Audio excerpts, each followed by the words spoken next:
Hi guys, what's up? It's Will and John back. The MMA Huddle is here and Fight Island is upon us now for the next couple of weeks. We've got 4 events in the next 2 weeks with some killer main events, with some killer fights, and we're happy to be back breaking down some fights for you.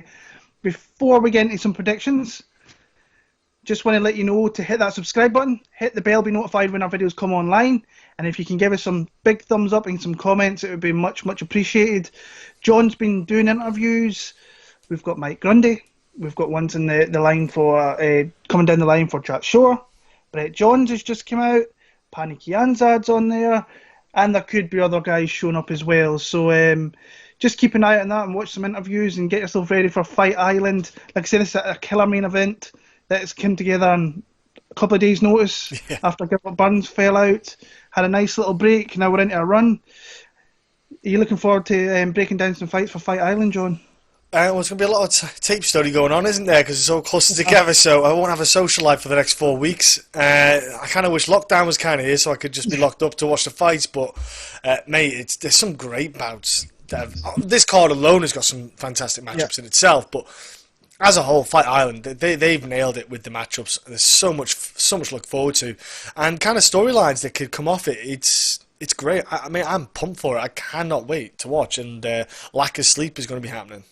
Yeah, I kind of like the whole aspect of this whole Fight Island thing because obviously we're in July, and usually we're at International Fight Week, and I'm thinking to myself, once things get back to normal, could you imagine like having 4 events in like 2 weeks and maybe having like a holiday type thing and having stuff like this? It'd be pretty awesome having something like that actually, compared to trekking out to Las Vegas and doing all that. So it'll be interesting to see if they can maybe do something like this in the future where they do at least 3 cards in a week and maybe get people going out there. I'd be interested in maybe something like that. It'd probably melt away the time I go off the plane, but it would be interesting, especially if they put the caliber of cards here, because I must admit that the next 4 cards they've got all in Abu Dhabi that I am really looking forward to.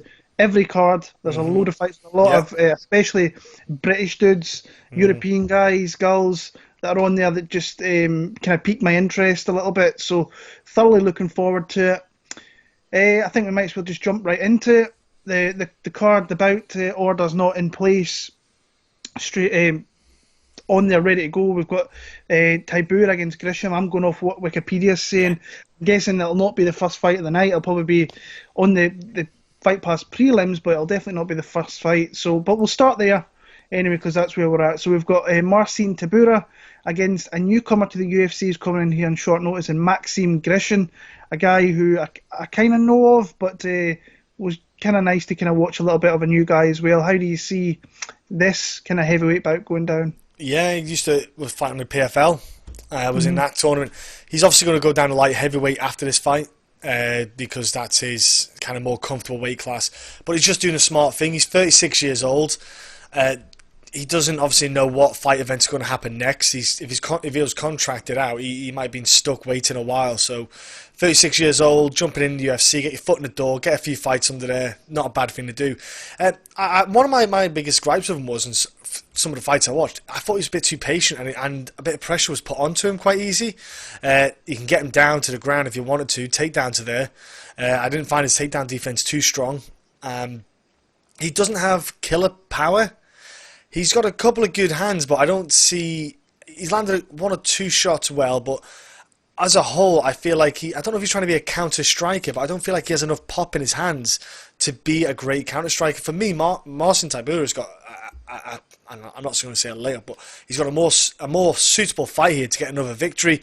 You know, his last fight against Sergey was really good. I was impressed with the way he performed in that fight, and I think with the veteran kind of knowledge he has at heavyweight and the skill set Marcin has, he should be able to just pressure Maxim here. He'll possibly have a bit more of a size advantage. Obviously, I don't know how much Maxim cuts down to 205. He looks like a big lad, but I don't think he's going to be cutting great lengths. He might come in at 230, 235, but I think Marcin should be able to keep him on his back foot, really use his striking and just like the power side of things and be able to land a bit more. Speed might be over towards Maxim a bit. With the size, being like heavyweight, it might be a bit quicker, but I just think that Maxim's going to have a tough time with Marcin. I think Marcin should be able to keep him against the cage, land the strikes better, and just really pick away at him at the right time to finish him off. So I'm going Marcin Tybura here. I think he should get a nice solid win. See, I was actually going to bet Marcin Tybura against this Romanov guy that he was supposed to face. Yes. And actually, I watched literally the whole career of Romanov, and I thought that was a really good spot, and Tybura was an underdog in that spot, and I was like, I quite like Tybura here. But I've got very little confidence in his chin, honestly, and like you might say that Grishin doesn't really hit that hard, but he's got some pop there when he needs it. You've seen that in the mock napkin fight, I think it was, in the PFL. Guy that's fought in the PFL, he's fought decent guys, you could say. Jordan Johnson, former UFC guy. Yeah. Really not too much, but I'm not really that confident in Tybura's chin, but he should have the advantage here, in all honesty, with his grappling. I think he can grapple with this guy and take him down. I've been flip-flopping with this pick because I made my predictions on my channel earlier on, and I actually took Grishin via knockout, and this could be one that I literally change all week with, but I'm going to stick with my original kind of decision. I think he catches the chin of Tybura and knocks him out at some spot there, but it could be one of those fights there where Tybura really kind of just kind of fights at a pace and really just kind of outworks him for 3 rounds and maybe just mixes it up a little bit better. And he is a big guy as well, Tybura, so you have to kind of take that into account, but I'm going to take Grishin via knockout. I'm going to go for a wee bit of a special one to start off the card for there. So next up, we've got Bishop Auckland's Davy Grant against Martin Day. I'll be honest, I've been looking at fading Davy Grant for a long time. I was really surprised when I looked into it earlier on, and he's been in the UFC for coming nearly 7 years and only fought 5 times. I mean, that's kind of rough. That's crazy injuries, yeah. That's a lot of time. And I was talking about when we were in Liverpool and we found out we were literally beside... Sat next to him, yeah. Yeah, sat next to him and we thought, oh, something's going down here, and... then that fight got cancelled, it got remade, and Manny Bermudez just absolutely smashed him. Hit him with a big right hand, took him down, got the triangle choke, was out inside a couple of minutes, in fact maybe even a minute in that one, and then he rebounded that with a good thing to get a win back, I suppose, against Greggy Popov, but Popov's not good in my opinion. In my opinion, if he wants to win this fight, he takes it to the ground. That's where I think he has an advantage. But in watching Martin Day, I think that in the Liu Ping Liang fight, he showed some things that I liked. He did get taken down a couple of times, but he did stuff, and he did kind of put in some decent manoeuvres, which shows me a little bit that he's improving his grappling, because that's where he is definitely weakest. On the feet, I think he outguns Davy. I think he's faster, I think he's crisper, I think he can mix up, he's better footwork, and I think he can really put it on Davy on the feet if it stays there. So I'm going to go Martin Day, not super confident, but I'll pick him to win that fight, probably via decision. Yeah, I think one of the things with Davy Grant was the lack of inconsistency of fighting. It plays a big factor in the performances. The Popov fight, like you say, Will, Popov's not a bad fighter, do not get me wrong, I don't think he's a bad fighter at all. It just was a suitable fight for Davy Grant, because, to be fair, Davy didn't look too bad at the striking. He was switching his footwork up, he was moving around quite a bit, leg kicks, he was doing well on that side of things, and, he did land some good strikes. Popov was starting to get some good strikes back, but it is the grappling aspect for Davy Grant that's his stronger kind of facet, and if he can get the fight to the ground with Martin Day, then he'll have a bit more of an advantage. But I just think, like you say, Will, Martin Day has got good footwork, he is quick with the kind of combinations, and I think if I'm Martin Day, my goal here is watch the leg kicks from Davy Grant, pop off the jabs, and be able to just keep on the end of the punches, and then frustrate Davy Grant, make Davy chase you, cut at the angles, come off with the hooks and stuff like that. So I think Martin Day might get taken down once or twice. As long as he can delay it till the latter part of the round, he should be fine anyway. When it comes to the second and third round, when they're a bit more sweaty, because in fact I don't have to wait that long. Probably in the first round I'll be sweating, standing there waiting for the before the bell rings. I'll be dripping with sweat. So I think that's where Davey might have a bit of difficulty with the grappling aspect, because they'll be so sweaty anyway. But I'll go with Martin as well. I just think performance-wise, he did, like say, the Luing fight. I thought it was a good fight he had, and I thought he did well in that fight. I didn't think he did too bad, Martin Day. So, and he's had what three or four fights cancelled till Davy Grant as well. Bless Martin Day. So, I think he should be good in this spot. I think Martin Day should be a solid pick as well. So moving on, this is one that I did not do much. I watched a fight each of both girls and never really. I thought the fights to spend a lot on one certain fight. So, Carl Rosa against Vanessa Melo, who you got? Man, I won't lie though, this will probably be a stand and bang kind of fight. Like, it'll actually not be, it won't be the cleanest fight. I'm a bit torn on this one. I was a bit stuck because Carla Rosa in the first round, she's actually crisp striking. She's got good combinations. Always ends with a leg kick, whether it be an inside leg kick or right side. Outside, she'll always whip her combinations well, hits a leg kick out there. And she's quite tidy then. When it gets to the second and third round, she really starts to drop off with her output. She starts to get a bit more tired. Vanessa Melo, on the other hand, she's not the cleanest striker, Vanessa Melo. She's just very dogged. She will just keep coming forward. She'll take the punches to get close enough to throw and swing at you.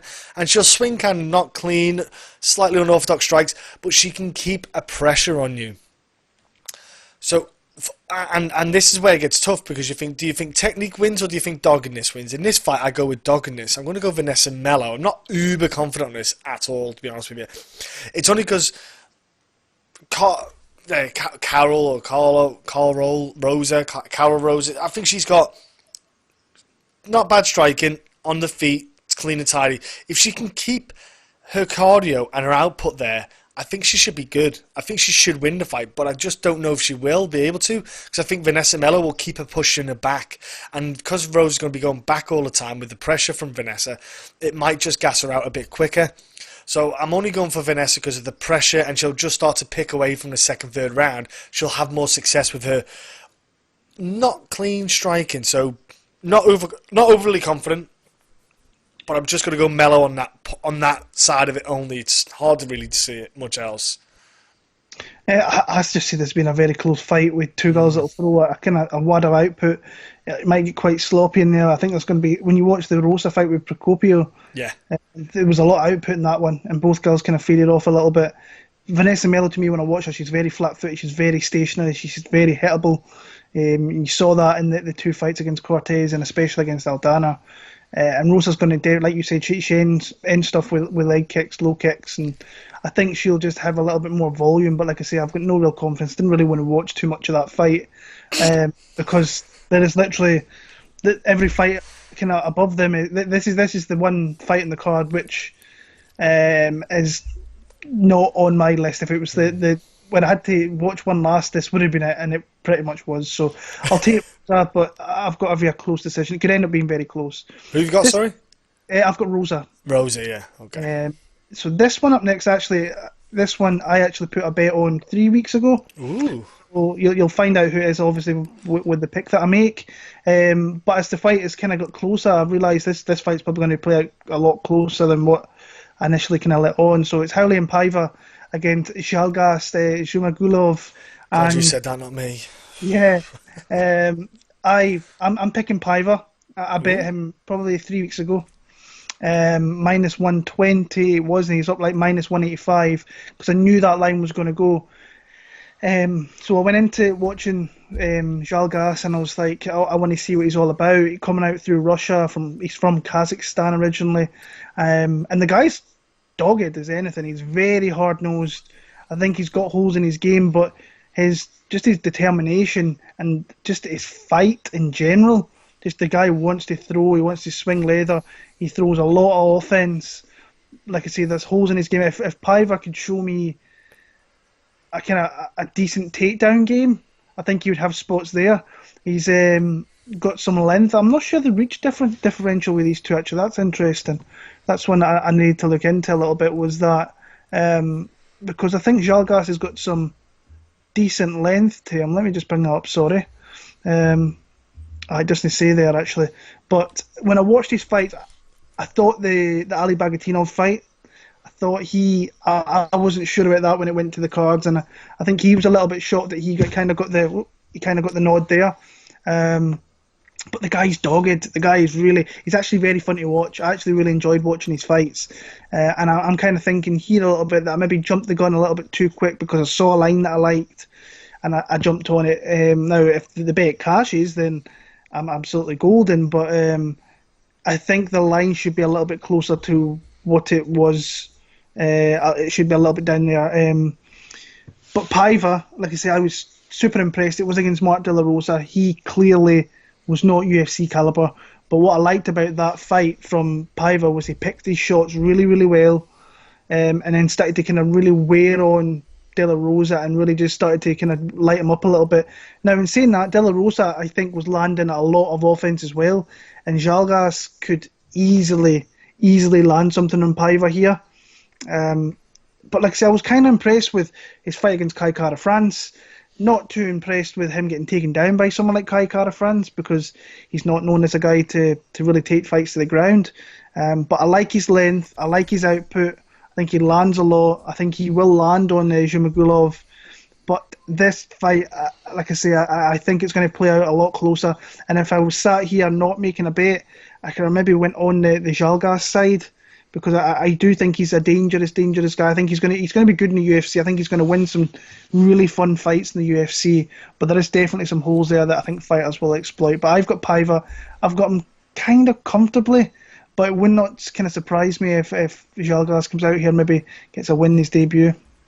Yeah, I'm actually going Zhalgas on this one. Part of it was the kind of dogged side of it. In the fights, like for example, the fight he got cut against something Bagatinov or something like that, or someone of on the end of their surname. He fought quite a few of them.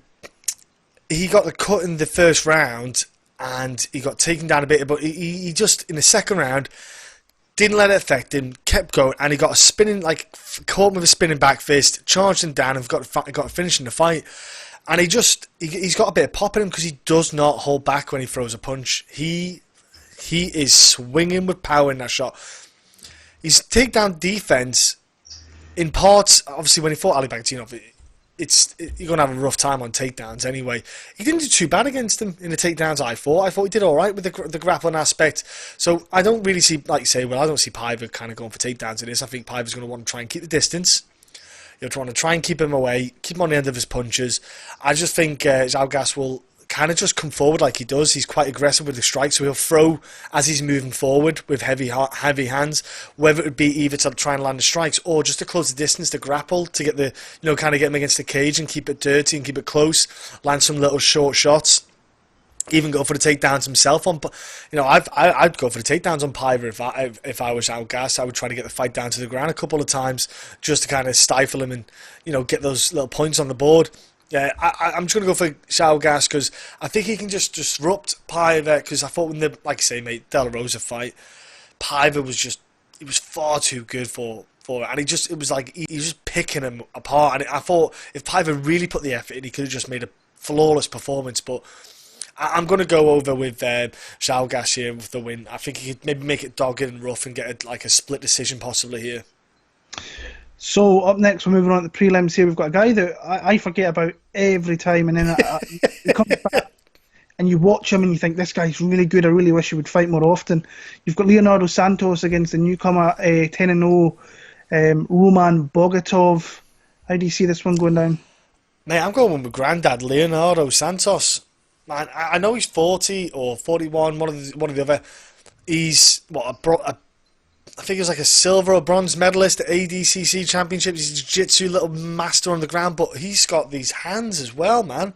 Like, he's just been lucky in the sense that he's been given KO power in his hands, and he's also an absolute wizard on the ground, so he's really lucky. The only thing he is unlucky with is his kind of attendance in the UFC. Like, he's just not there often enough, and I think he could have been so much more than he is. He's fighting a guy in Roman who, when I watch Roman, I've got to be honest, I just think he's a bit sloppy. I wasn't overly impressed by Roman's fights. Don't get me wrong, he fought some tough guys on his promotions, but I thought his takedowns aren't that clean. I thought he's sloppy with the takedowns. When he gets on top and holds guys down, he's not that great at keeping guys pinned down in some spots. I know there's some guys who are able to have a bit of know-how in the grappling aspect. They had no issues getting him off and getting back to their feet. His striking's not overly impressive. He's just kind of a relentless man. Like, Roman just has got a relentless streak about it. He just keeps going at it. If I'm Roman, like, you can't go if he tries to go to the ground, I think Santos will have a field day with it. Because Roman isn't he's not got great top pressure. He's a bit sloppy and leaves gaps. Leonardo Santos he's gonna lap that up and go for the submissions. He's gonna see gaps for submission chokes, or arm bars, whatever it is.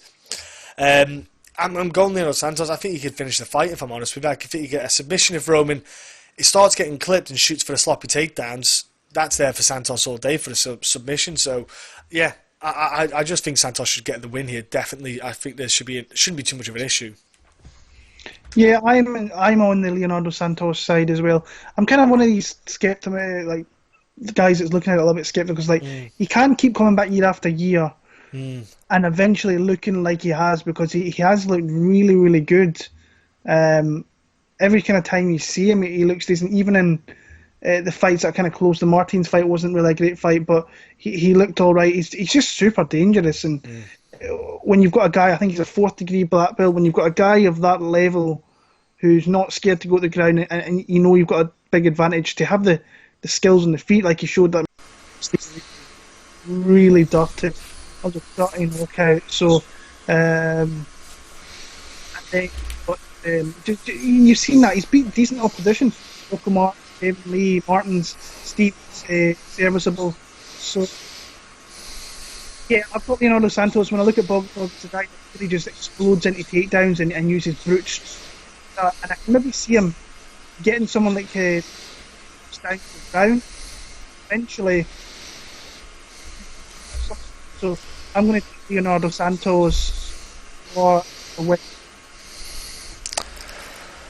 You're breaking up a little bit there, bro. I'm not sure what's going on, but just give you a heads up, you're breaking up a little bit. I hope we got you to Santos, but it's like a weird noise coming through. I don't know what it is. I heard that through your side as well. I was about to say something about that. Yeah, it's like someone blown on it, yeah. I don't know what the fuck that was. Yeah, no ways either. I've just... it's all good. I've just closed down a couple of things maybe to help it out on my side of things if it helps, so who knows. Bloody internet, technology, folks, we're not smart enough to know. Moving on, Makwan Amirkhani against Danny Henry. Ooh. Yeah, you guys, John probably knows I'm not a big Makwan Amirkhani fan, and Danny's a nice kid, but I think just looking at this matchup, not unless I think this could be a bad kind of stylistic matchup for someone like Danny. Very exciting to watch, but Makwan's his takedown game is really, really good. Now the only real kind of thing I see here, if this goes on late, then I think Danny could come into it. We've seen that in a couple of fights. I think I've seen one in EFC and obviously his UFC debut where he was kind of a little bit outgunned early, but once he turned the tide, he's a real handful to kind of go against. The whole training situation, because I know that the gyms I don't think have been open up here in Scotland, so that's interesting. I don't know where Makwan's been, whether he's been in Ireland, I doubt that, whether he's been in Sweden, but I know that he's been trying to improve his hands. But I don't think that's ever going to be anything that's going to be really, really good. But I do like his grappling game, and I mean, I'm still seething at the Jason Knight fight where I definitely thought Jason Knight won that fight when I was stood there watching. But it is what it is. Like I say, Amirkhani, he kind of got smashed a little bit by Burgos last time out. Beautiful, wasn't it? Yeah, it was. It was nice to see, but I think this could be a bit of a bad matchup for Danny a little bit. I think that he could get taken down. I think he could get controlled a little bit. But hopefully I'm wrong. Hopefully Makwan starts to fade, and then hopefully Danny comes in and starts to put on, because I think that's going to be his best opportunity. So I'm going to take Makwan via submission, probably early second round. But come on, Danny, I hope you can bring it home, mate. Yeah, it's. I knew it'd be a tough one for you. Yeah, I think that Danny's got to be cautious because, obviously, if I'm Makwan, he's been doing the boxing, he did the amateur boxing, obviously to improve his hands, but it's also to help him have a bit more confidence on the defensive side for striking. And I think that's probably one of the other things that he did it for as well, just to help him out in that side of things. But I think that is it Greco-Roman wrestling, or is it what kind of style of wrestling is it he does? Yeah, with Greco-Roman wrestling, that's the upper body side of things, not the lower. So, you know, with Danny's stance, Danny has quite a wide stance, as you see. He should theoretically be going for the single leg takedowns if you're Makwan, but he's so relaxed in fights, it's a little bit annoying. You think to yourself, let's see what he can do. But if you look at the Dan Ige fight, that Henry had. If you just come a bit aggressive at the start for Danny Henry, catch him a little bit off guard, then going for the initiated takedowns, I think Makwan should have a lot more success in that manner. We don't know how long. I don't think he has been performing at SBG. I think he's been over in Sweden or wherever it is he's at, or wherever he's based.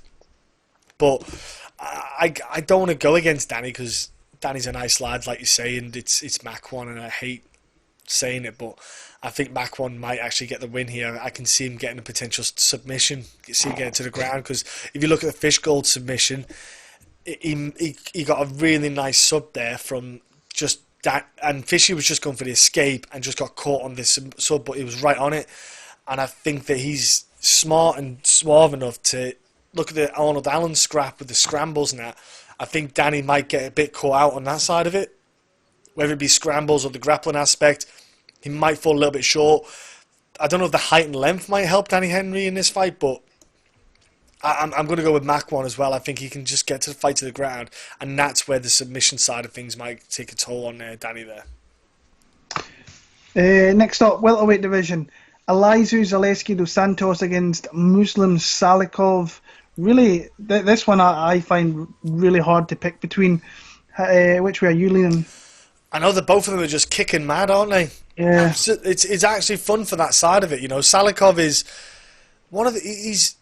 He looks like he doesn't look too much. You know, there's nothing spectacular about him when you look at him, and you just think, right, okay, what's he going to do? But then when he just flicks those kicks out, they are smooth, fast, powerful, and he's just so patient.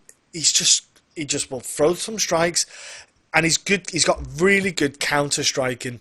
If you get within range of his hands, he lands really well with the counters. He's very good at that, and obviously his spinning back kicks are good. But then you got the capoeira side of Dos Santos, where one thing about Dos Santos I love is the fact that he just throws kicks for the full 3 rounds. He'll throw the front kicks, head kicks. And he's just got these legs that just whip these kicks at all the time, and it's beautiful to watch because it's like a longer jab. He's just got this way of controlling that space between you and I, and he dictates when that gap is going to be taken if I'm coming in to attack you, etc. So I love that side of Dos Santos, the way he does that, the way he was fighting. He's fighting a lot more sensible as well. Like if you look at his last fight, he was a lot more patient. He was a lot more thoughtful. He wasn't just going in and just going crazy. He was a lot more conservative, and I think that will play him well in this fight against someone like Salikhov, because with Salikhov, as long as you can circle to his, or to your left, sorry, not to your right, because if you circle to your right, that opens up the spinning back kick opportunity for Salikhov, and that's what he's looking for. Sometimes he looks for a spinning back kick, and I think with Dos Santos, as long as he can circle to his left and keep those kicks out, just keep Salikhov at range, because Salikhov is not one to come closing in, and he's not one to close the distance himself with the strikes. He likes that counter side of things. So if I'm Dos Santos, just picking away.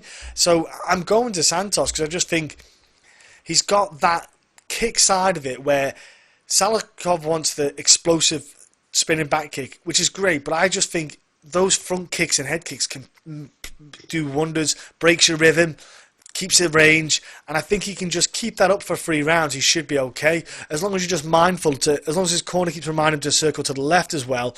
I think he should be alright in this fight and should get away with the decision win if it gets to the 3 rounds. Yeah, like I said, initially I was on the Elizeu Zaleski dos Santos side, and then just watching it, the couple of fights with these guys, it's just I feel this is going to be like really, really, really, really close. And I think Dos Santos was a little bit kind of lucky to maybe come through that Kunchenko fight. I thought it was really close. When you have close fights like that, it can fight as well. It was a very, very, very fun fight. But I'm going to go Salikhov via like a really close decision. I see this being a little bit of a stand-up affair. See, I would be more confident in Elizeu Zaleski dos Santos if he could get takedowns. If he just went for more takedowns, because I think he's got a big advantage on the ground against someone like Salikhov. Salikhov, I don't think, has got a great ground game. I remember when he first came into the UFC, everybody was lauding him up, this striking guru. But I was like, if he gets taken down, he's going to be in a lot of trouble, and he showed that against Alex Garcia. Now, I'm sure he's probably shored some holes up a little bit, but I still think that if Dos Santos gets him to the ground, he could submit him fairly comfortably, because you've seen once he gets the fight to the ground that he can sub guys like he did with Millender. I just see this being a really close back and forward encounter on the feet, and I'm going to edge Salikhov very, very slightly via a split decision. But honestly, I'm not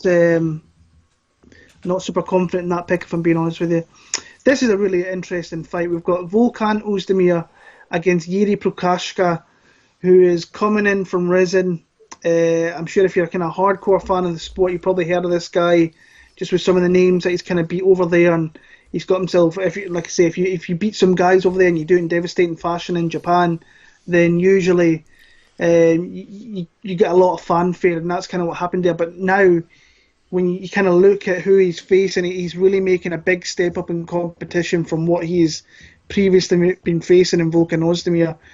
I mean, Jiří's got loads of experience, 30 fights. He's still only 27 years old. Crazy, isn't it? Yeah, I think he's going to be I actually really think he's going to be a good addition to this light heavyweight division. I think he's going to get some pretty high caliber wins, but I see holes in his game a lot.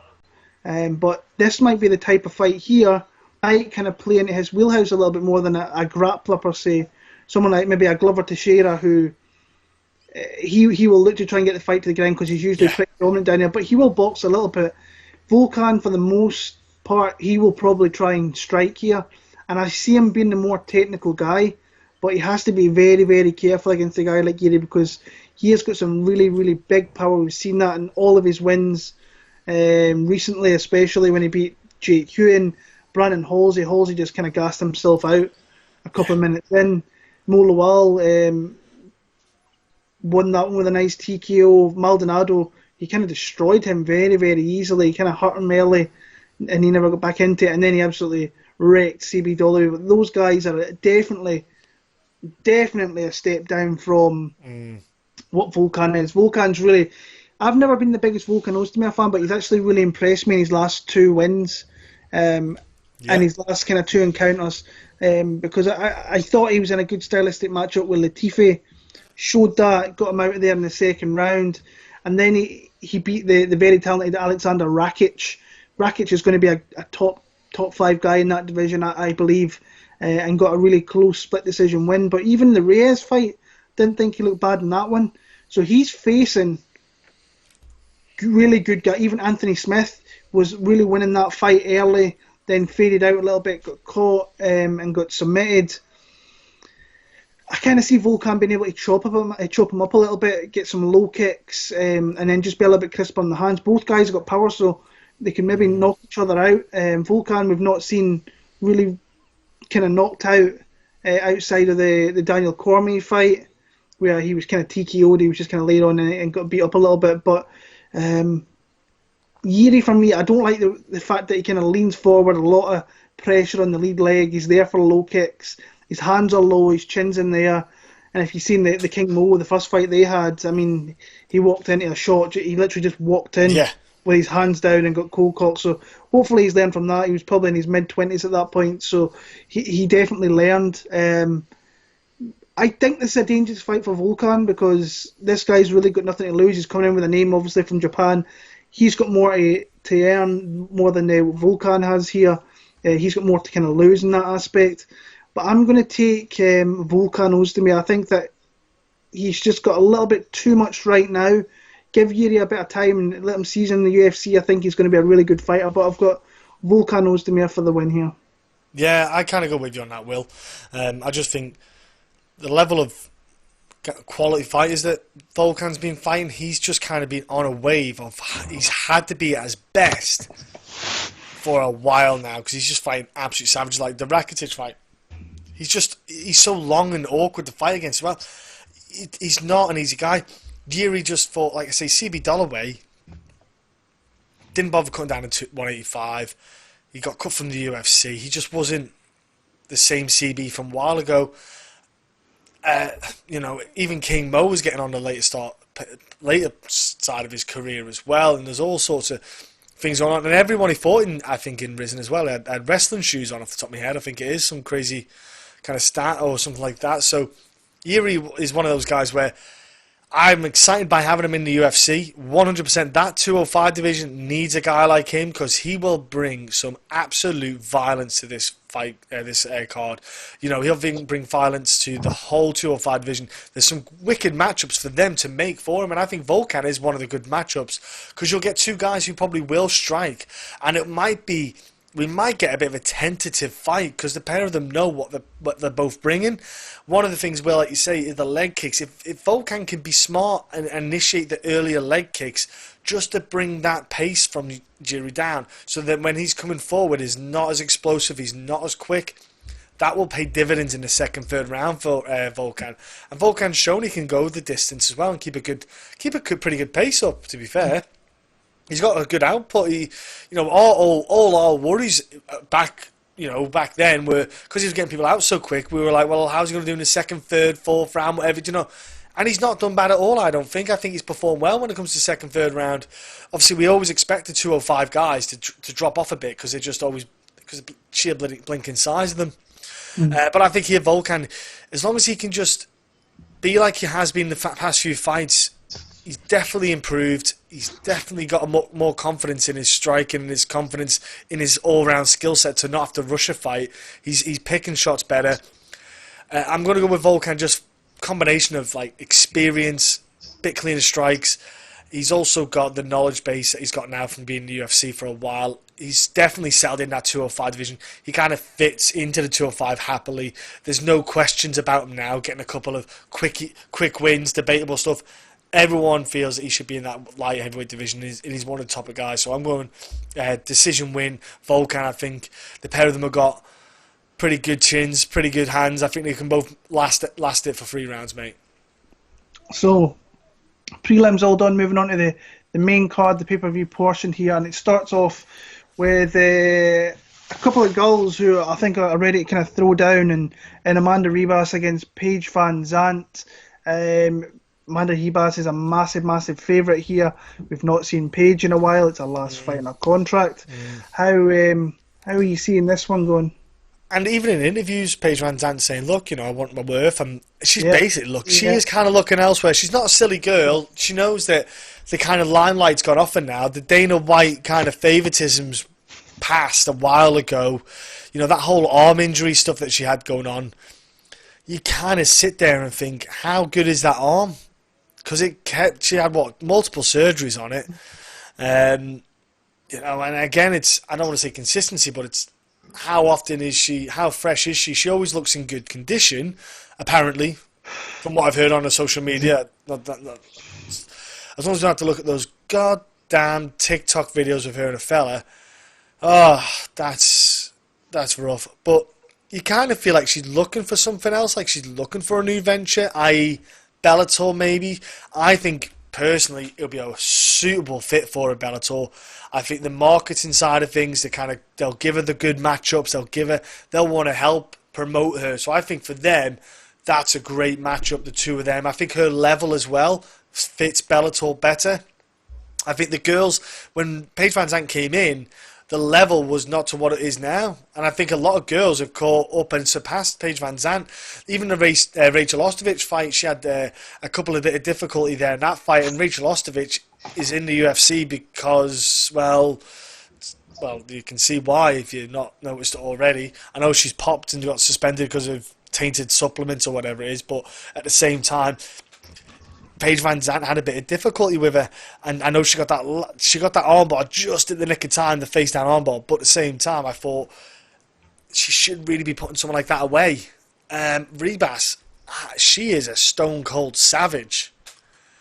Who are you fighting? Mackenzie Dern. What are you gonna do? Destroy her. Like, I was thinking, that's going to be a tough one, and she didn't have any worries, no fear. Went in against a absolute ninja on the ground, who no one's really keen to go on the ground, like a Damian Maia, so to speak, the female, and Amanda Ribas just absolutely lit her up like a Christmas tree. Just didn't care, nothing, not a problem. I'm all good with this. I don't care who you put in front of me. I think Paige VanZant's going to have a rough time here. I think Amanda is going to be able to put pressure on her. I think she's got nice power in her hands. She's got good top pressure. I think she should absolutely cause Paige VanZant a nightmare, because Paige VanZant isn't too bad if she can keep a distance. she's not a bad range fighter. If she can keep you just at bay, she can land those kicks, those long shots. She's not bad, Paige VanZant, in that field. But Amanda won't give her that space. I don't feel like she's going to get the space she needs to kind of get her shots off. So I'm going Amanda here for the win. Yeah, I'm sticking with Amanda. It's like I see what the UFC are trying to do here. They're trying to kind of get the next Golden Girl a couple of wins, and they got the Mackenzie Dern win where she looked very dominant. And then she obviously got the Randa Markos fight there where she really didn't look out of place. She was just absolutely lighting Randa Markos up. And they've been trying to put this Paige VanZant fight together for a little bit now. So the UFC know what they want to do. I'd be surprised if Paige VanZant re-signs for the UFC. I think there's more lucrative kind of stuff out there for her outside the UFC. I think she's reached her peak. I mean, she was a UFC main eventer.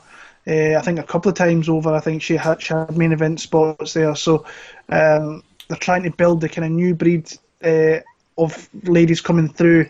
And if you give Ribas, when you look at this matchup, skill for skill, Ribas is just a lot stronger. Like VanZant's not going to want to wrestle with her because I think the threat of her getting submitted, it's very, very high. I actually think that's where Ribas is going to catch her. I think Ribas can get takedowns. She showed that in pretty much all her fights. She showed that in the Marcos fight, Mackenzie Dern fight. She stuffed takedowns, got takedowns, and Emily Whitmire one. She got the fight to the ground as well. I see her going in for takedowns, and I can see her getting the back and getting a rear naked choke. I think this is the swan song for Paige VanZant in the UFC, and we'll probably see it at Bellator or one or something like that. But considering her hobby fights for Bellator, I think Bellator is going to be the kind of the right fit for her. But I've got Ribas. I've got her pretty convincing. I think she gets a sub some point of this fight here, and she does it. I think she looks very dominant in this fight here. Moving up to the strawweights, we've got moving down to the strawweights, I should say. We've got Jéssica Andrade, a rematch. Jéssica Andrade against Rose Namajunas. This was a title fight no more than a year ago, 14 months ago. Crazy. Where Jéssica Andrade won via an absolute massive slam. Before that, the fight was pretty much in Rose Namajunas' hands. She was really picking apart Jéssica Andrade, and you can do that to Jéssica Andrade because she is very kind of defensively flawed, because she thinks so much about her offense that she's just there to be hit pretty much, and the stats kind of show that there, where she absorbs like five shots a minute. And her defense is lacking very, very badly. But she is if she gets the upper hand in fights, she is one of the worst girls, I think, in the UFC to have, where she's in a kind of a dominant position, because you've seen her absolutely rake Claudia Gadelha when she had top position in her. Then she just took down Tisha Torres. She ragdolled her for 15 minutes. Then she absolutely stone cold knocked Karolina Kowalkiewicz dead with one shot. And like I say, in that fight, I wasn't going to say... I mean, Rose was landing the crisper, cleaner shots. You've seen Jéssica Andrade kind of wrecked up a little bit, but Jéssica was landing shots as well.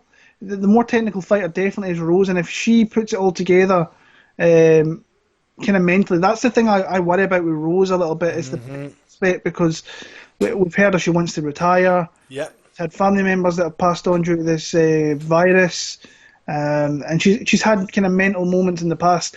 I think skill-wise, she beats Andrade in a lot of sections, but you can't take away the drive of Jéssica Andrade and like a never say die attitude, even in her fights with Joanna Jędrzejczyk, where she was getting kind of feasted upon pretty much in that fight.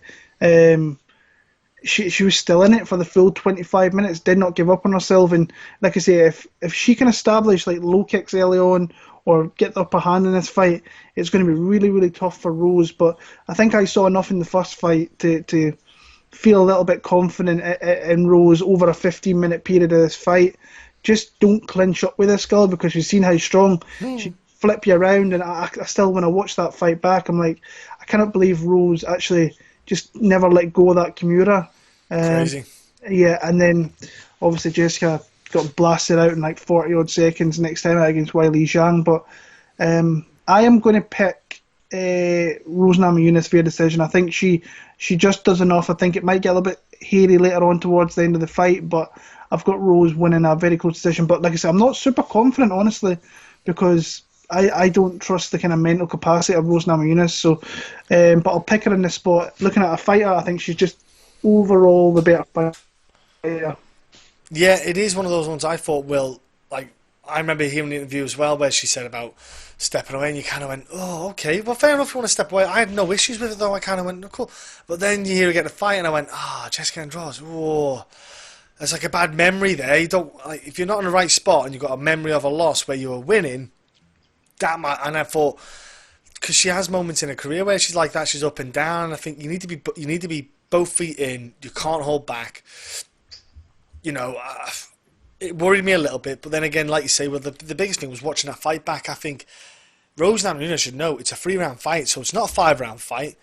If she can do what she did in the last fight, keep her at distance, pick her off with shots, be the cleaner striker, just do it for 3 rounds. Just pop, move, just hit, just 1-2s, straights. Don't engage coming close. Just keep it at range. Angles for 3 rounds, she'll be fine, because it will be tiring if she did it for 5 rounds, because as we saw in the JJ fight with Andrade, JJ was like running, she was basically backing up while she was picking off, like she was striking and backing off and moving. That's exhausting. For 3 rounds, though, that's something I think Rose could absolutely do. I think she could be able to keep her on the end of strikes. It's just making sure that Jéssica Andrade doesn't get in close to grapple to maybe then use her. She will have a strength advantage. She'll have a power advantage if she can get the fight. You know, if she can get her against the cage, grind her down a bit, maybe get onto the ground against the cage, put a bit of pressure on her. Now, Rose is pretty slick on the ground. She catches people out, but as long as she can keep it to, like, say, will distance, I think she should be able to win the fight. I think overall, you know, especially with Jéssica Andrade losing that fight, the last fight, pretty badly, Rose might have a bit of confidence. She might think, well, I stopped JJ, you know, maybe I could land a couple of good shots here, and especially if Rose lands a clean strike on Jéssica. Jéssica might get a little bit wobbly. We don't know how Jessica's going to react to getting clipped since her last fight. So I'm on the Rose train for this one. I think Thug Rose, decision win, 3 rounds. Just pick a move, couple of strikes, angle, 3 rounds. It's a doable fight. 5 rounds, I think everything changes, but I think for a 3-round fight, she's in safe hands there. Yeah. So, moving on to our 3 big, massive title fights here, where we've got the bantamweight title up first. We've got Petr Yan against José Aldo, the former kingpin, at 145, who's kind of getting this shot, kind of in a lot of people's eyes, that he doesn't really deserve. But I can see why the UFC wanted to put it together, and a variety of different reasons. But I'll let you lead us off with that. Yeah, I'm not going to get into politics of it. Everyone will have their opinion, but it's happening. Let's just address that the fight's happening, and it's a cracking fight to make. It's not grappler striker; it is striker. You know, Petr Yan is a absolute savage going forward, and José Aldo, as we've seen over the years, can be an absolute master with his hands and legs. Now, one of the things we're going to see is a bit of a contradiction, I reckon, because you remember back in the day, José Aldo was whipping those leg kicks in all the time. Petr Yan, that's what Petr Yan does. You know, if you watch Petr Yan's fight, he likes to whip those legs. So it's almost, José Aldo's going to have a flip on him. José Aldo's going to have someone doing to him what he did to other guys. Now, we've got to see José Aldo go down to 135. I know it doesn't sound a lot, but that extra pound is a lot more. He keeps talking about how he feels so much better at 135. He did perform well against Moraes, do not get me wrong, and he performed stellar in that fight.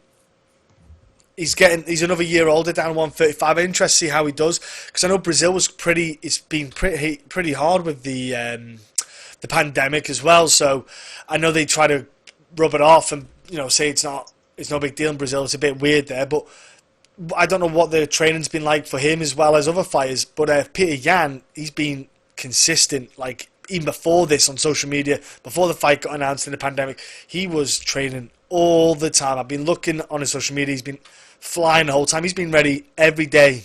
He's been ready every day for a scrap. Man, I can't wait for this fight. Now, I'm a bit torn because you know, my heart, I'm more Jan. You know, I was buzzing when he got into the UFC with the hype, and you know, you and me, we just been so excited seeing him just go all the way to the top, man. I'm gotta go Jan no matter what. I don't care who it was in front of me, even if it was Henry Cejudo, man. I would pick Jan every time because, man, that dude is just pure violence, entertainment.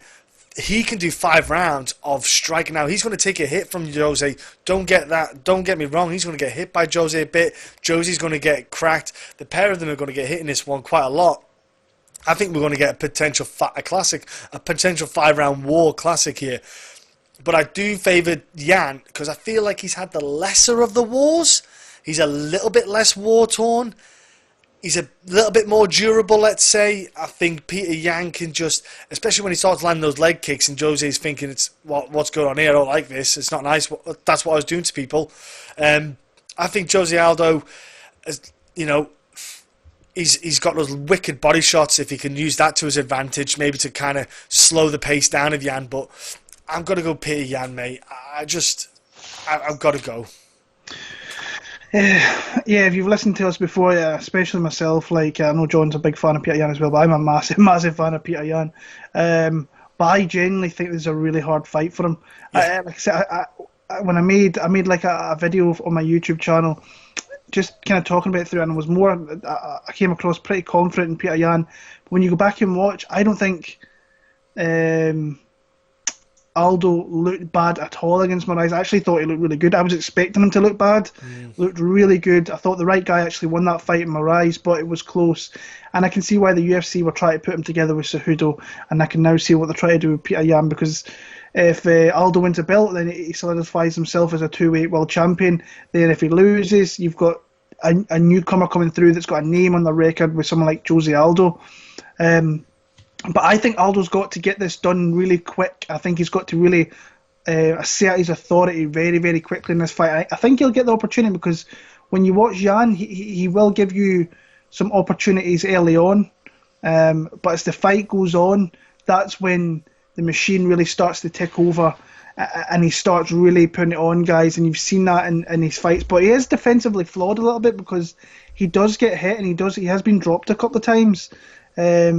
I think Rivera got him, Dodson got him, so he has been hit by powerful guys. And Aldo is a bit of a surgeon with his strike, and when he throws, he's got kind of ill intentions, and he can pick beautiful shots all over the body when needs to. But where I kind of see this fight maybe playing in Jan's favour if it starts going late, because his output doesn't drop off and his pressure doesn't drop off, where I think that Aldo's could definitely... I mean, I think he looks great actually for 135. I thought he'd look really bad, but I don't think he looks as bad as what I initially thought. So it's whether you see Aldo getting this done quick and maybe establishing, getting a lead, and then kind of holding on, or you see Yan really starting to take over the mid part of this fight and maybe go on and win a decision through that.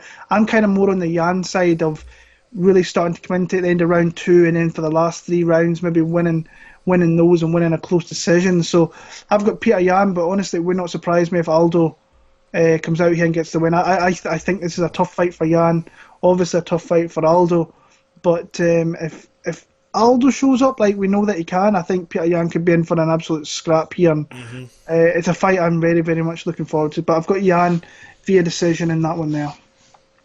So moving on to your co-main event, another rematch. We've got the Featherweight Championship on the line here as the champion Alexander Volkanovski faces off against probably one of the greatest, if not the greatest, champion at featherweight in Max Blessed Holloway, in a rematch which took place... First fight took place back in December on the Colby Covington Usman card. And at that time, I thought that fight actually was pretty close.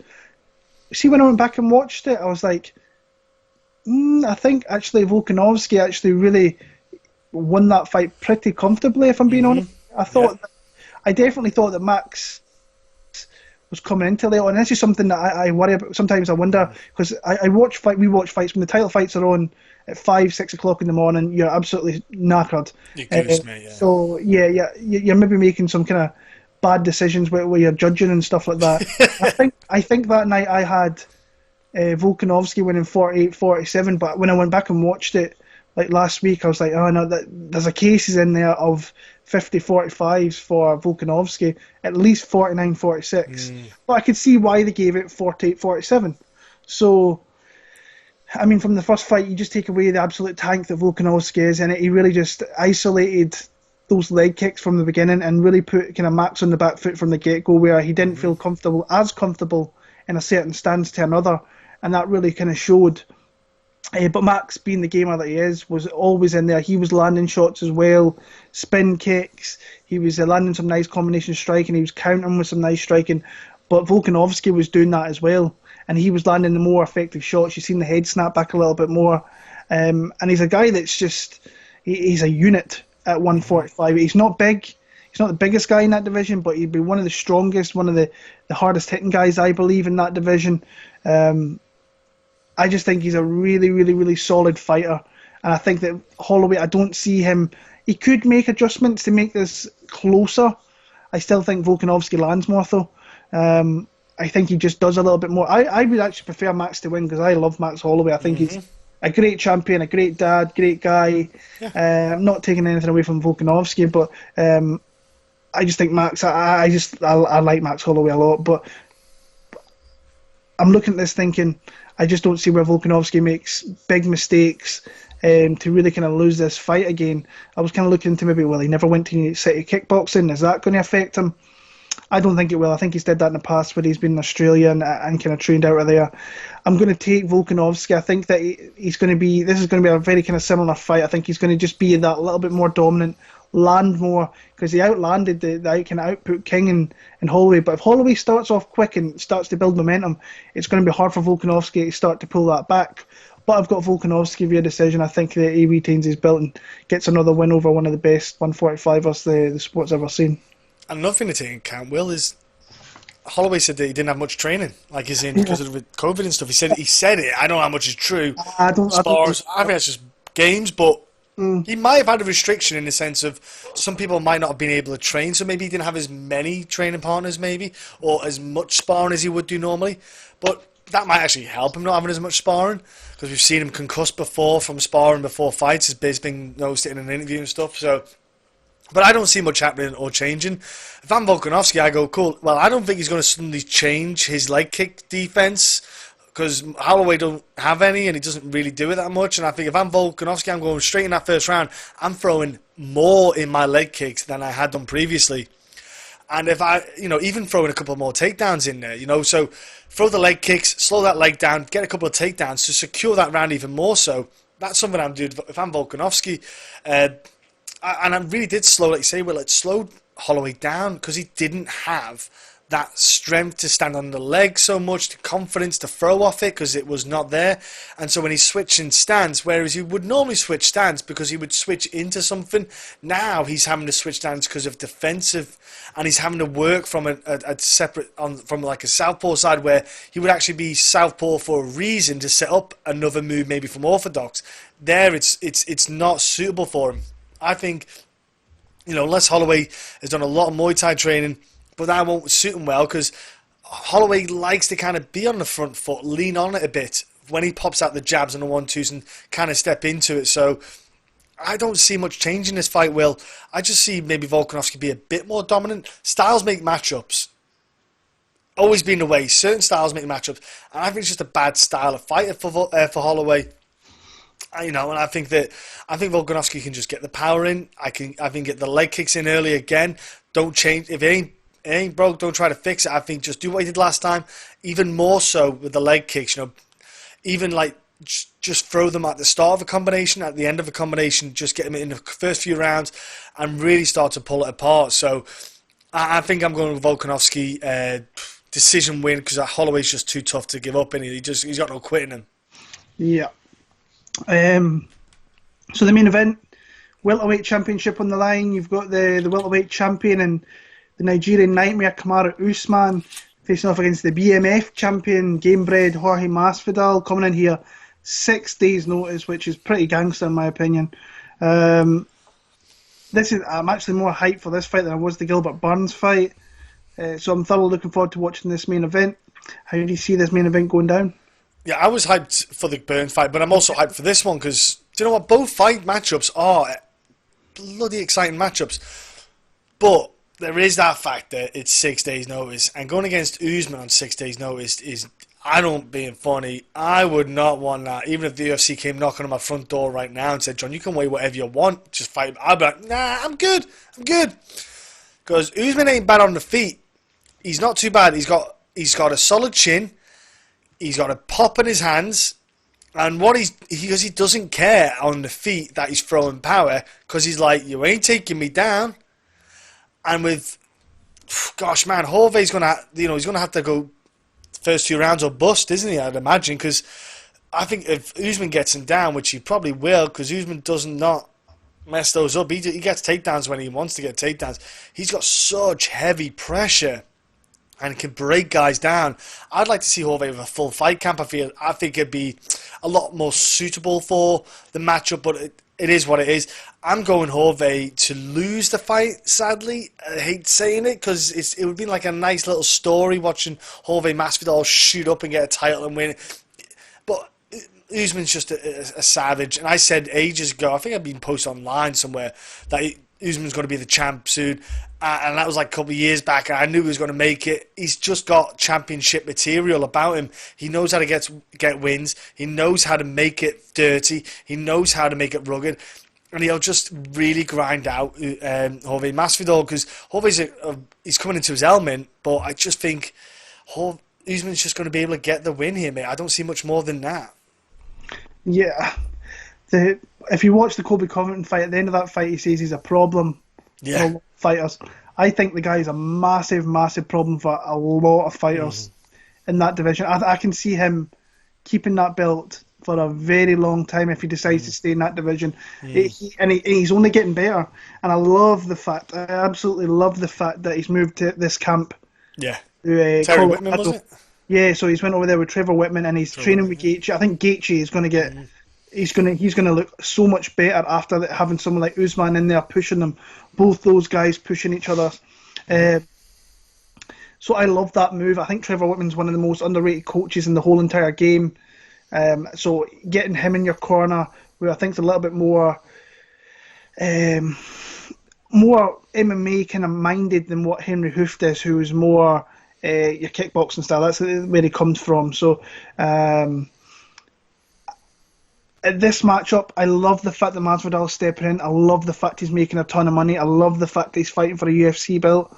Because if you told me 3 years ago, 3 years ago, that this would be the case where he is one of the biggest names in the sport, making some serious money, I would have probably said no. But he is one of the most, I think, fan favourite fighters. I think a lot of people really like Masvidal. I like Masvidal a lot. I think that... his game's really good to watch. He's very tough. He's just very good counter striker, and the guy's a gamer, complete gamer. He will fight you anywhere. Doesn't matter. You've watched the fight. I've watched the fights him in the back garden, on the streets. He brings it to the cage. He's the same fighter he's always been. He's down to throw and scrap with anybody. I just think this is a terrible, terrible matchup for him here, because I think Usman, his striking is really underrated. I thought we saw that in the Covington fight. He got a lot of output, a lot of hard blows, and they accumulate over 25 minutes. And you saw that with the Colby Covington fight there, where he started to catch him with some heavy shots late in that 5th round, which is always good to know that you have that power through the entirety of the fight. And then he's got that pressure where he kind of stifles you and he cuts you off. He's got your back against the cage, so that means he can come in with his striking, and when he feints off his striking, he goes in for takedowns like he did against Woodley, and when he gets him down there, he just kind of passed him fairly easy and kept him there.